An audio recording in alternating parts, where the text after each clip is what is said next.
Welcome to the Salmon Runs YouTube. Enjoy the video. In this video, I will explain how to recharge AC in a GMC Yukon. Before we begin, safety is paramount.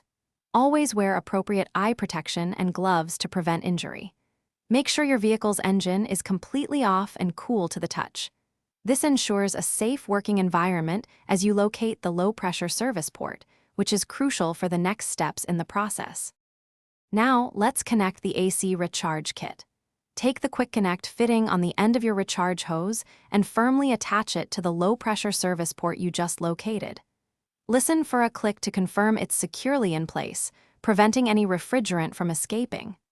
Once connected, the gauge on your kit will display the current pressure in your AC system, giving you a baseline reading. With the kit connected, it's time to add refrigerant. Start your GMC Yukon's engine and set the air conditioning to its highest cooling setting. Now, gently squeeze the trigger on the refrigerant can for short bursts, allowing the refrigerant to enter the system. Continuously watch the pressure gauge on your kit. You want to reach the manufacturer's recommended pressure range, typically found in your vehicle's manual or on the kit itself. Once the pressure gauge indicates the correct level, you're almost done. Carefully disconnect the recharge hose from the low-pressure service port.